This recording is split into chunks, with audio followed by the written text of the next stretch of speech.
কোনোদিনও কব না ইনশাআল্লাহ।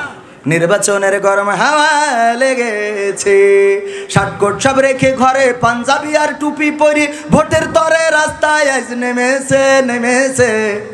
নির্বাচনের গরম হাওয়া লেগেছে, কাউকে এখন ধরবে হাতে, কাউকে ধরবে পাই, বুড়ো চাচার বলবে ডেকে তুমি আমার ভাই।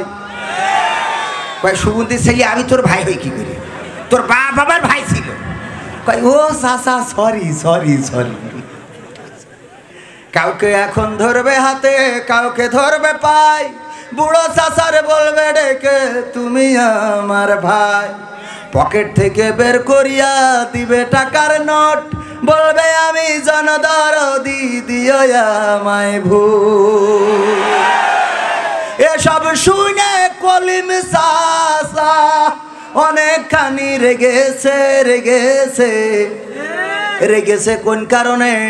কারণ কলিম চাচা চেয়ারম্যানের কাছে যেই বলছে, চেয়ারম্যান আমি তো বুড়ো হয়ে গেছি, আরে জন ছেলে বিলে মোটর সাইকেলের পিছনে নিয়ে ঘুরে বেড়াই, ওটা দেখার পরে বড় খারাপ লাগে, আমি আমার বুড়ির জন্য কিছু করতে পারলাম না। চেয়ারম্যান আমার একটা আশা, তুমি আমার বুড়ির জন্য একটা বিধবা ভাতার কাট করে দিবা। আমার চেয়ারম্যান সাহেব বলছে যে তুই এখনো মরিয়ে শান্তি পেলে না, আগে মরো তারপরে তোমার বুড়ির চিন্তা আমি করবা না। বলছে চেয়ারম্যান সাহেব দেখো গো, আমার জীবনে আমি কিছুই দিতে পারিনি বুড়িটা, আমি ওর একটা জীবদ্দশায় বিধবা ভাতার কাট করে দিয়ে একটু নিশ্চিন্তে মরতে চাই। চেয়ারম্যান বলছে এটা তো আইনি নেই, তুমি মরলি না বিধবা হবে, এখন তোমার ও নিশ্চিন্তা আমি করতে আসছি। এই জন্যই ওই চাচা একটু রেগে গেছে, অন্য কিছু না বলো। নির্বাচনের গরম হাওয়া লেগেছে। তারপরে এবার কি বলছে? ও আচ্ছা ওইটা পড়ে নিলাম। পড়বে নামাজ উজু ছাড়া কেমন ইমানদার, জানে না কোনটা কিসের নামাজ কোনটা জানাজার। ঈদুল আজহার দিন ছেলে নিয়ে টিভি দেখছি, কালকে ঈদ করতে যাইতে হবে, নামাজ পড়তে যাবো, কটায় হবে? হঠাৎ দেখি টিভিতে করছে যে আগামীকাল সকাল 9টার সময় ঈদুল আজহার জানাজার নামাজ শুরু হবে। তো আমি চিন্তা করলাম সৌদি আরবে তো একদিন আগে আসে, ওখানে এসে মনে হয় মরি গেছে। কি ঈদুল আজহা একদিন আগে আসে না সৌদি আরবে? তাহলে ওখানে এসে মরি গেছে, আমাদের দেশে জানাজা। পড়বে নামাজ উজু ছাড়া কেমন ইমানদার, জানে না কোনটা কিসের নামাজ কোনটা জানাজা। জানাজার নামাজ পড়তে যে ইমাম সাহেব তাকবীর দেয়, হ্যাঁ ও রুকুতে চলে যায়। হ্যাঁ যায় না?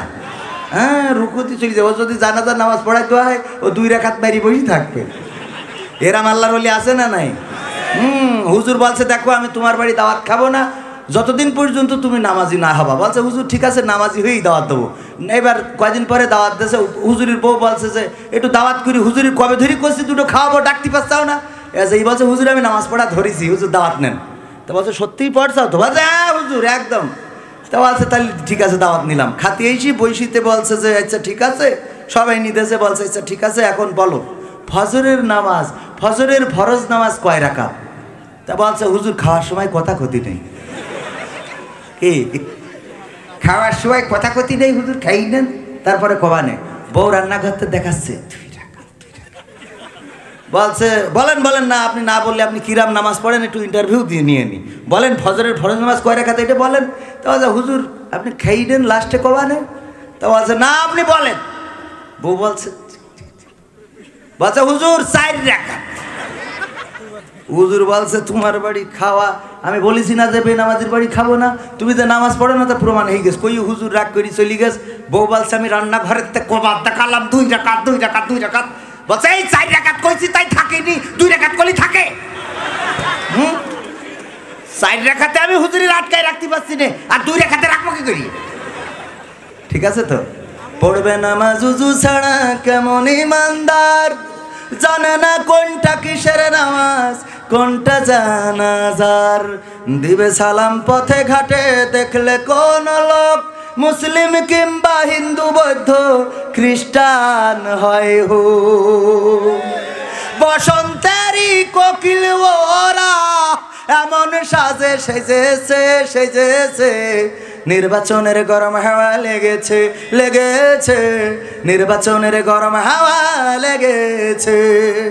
করবে নেতা জনসভা, বলবে কত কথা, পাশ করিয়া মুছে দেবে গরিব দুঃখীর ব্যথা। এখানকার এই সলিং রাস্তা করি দেবে পিসেরও ঢালাই, ঘরে ঘরে কারেন্ট দেবে, লোডশেডিং নাই। করতে ওদের প্রতিহত জনগণ খেপেছে খেপেছে, এই জন্য জিজ্ঞান সুগান স্বতন্ত্র পাশ করে আল্লাহ তুমি কবুল করে নাও। জনগণের খেপেছে খেপেছে, নির্বাচনের গরম হাওয়া লেগেছে। আমি কোনো বাজে কথা বলতে পারবো না, আল্লাহ কবুল করো আমিন। আচ্ছা, আর গান শুনবেন আপনারা? কাঁচা বাদাম কাঁচা পাকা সব শোনাবো, আপনি যদি অনুমতি দেন। আচ্ছা, গান শোনার ইচ্ছা আপনাদের সত্যি সত্যি আছে? যদি কই যে টাকা খরচ করে শুনবেন, কিডা কিডা হাত উঁচু করেন দিন দেখি। টাকা খরচ করে হাত উঁচু করেন, আরো আরো টাকা খরচ করে শুনবেন দেখি, হাত উঁচু করেন। ওরে বাবা, হাত নামান। পরীক্ষায় নেবো, আপনি যদি অনুমতি দেন তাহলে পরীক্ষা নেব। আপনি অনুমতি দিলে পরীক্ষা নেব।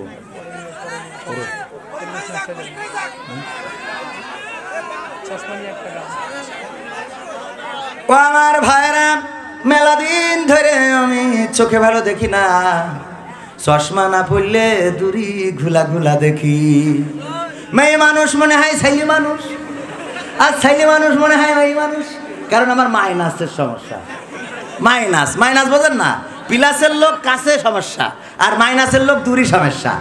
দূরিতে আসে আমি মনে করি, তাকায় থাকি, মনে করি মনে হয় ছেলে মানুষ আসছে, দে রাস্তাটা জিজ্ঞেস করো, পরে দেখি না মহিলা, লজ্জা পাই। এই চশমা না পড়লে হয় না, এই জন্য চশমার দিক খেয়াল রাখবেন আপনারা। হ্যাঁ ঠিক আছে, চশমা ছাড়া কিন্তু ভালো দেখা যায় না। হ্যাঁ, চশমা ছাড়া ভালো দেখা যায় না চেয়ারম্যান, চশমা ছাড়া আসলে ভালো দেখা যায় না। তো আল্লাহ কবুল করুক। তাহলে আরো পরে তাহলে আমি আরো বাদাম বাদাম বাদাম, চারিদিকে বাদামের গন্ধ, তাই তো মনে এলো ছন্দ, আর নয় কোনো দ্বিধা দ্বন্দ্ব, কাদা ছুড়া ছুড়ি হোক বন্ধ, চারিদিকে বাদামের গন্ধ, তাই তো মনে এলো ছন্দ, আর নয় কোনো দ্বিধা দ্বন্দ্ব, কাদা ছুড়া ছুড়ি হোক বন্ধু।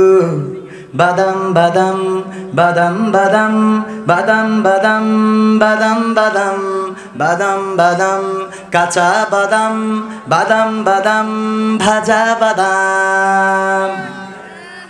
বাদাম নিয়ে থেকে লাভ কি বলো, দেশের খবর কি রাখো, সমাবেশ মঞ্চ পড়েছে ভেঙে, একটু সে দেখো। বিএনপিরা সমাবেশ মঞ্চ করিল, ভেঙে পড়েছে। হ্যাঁ মানে না, ওই ভেঙে পড়েছ তো, তা আমি এইটাই অন্তরায় দিছি এই জন্যই।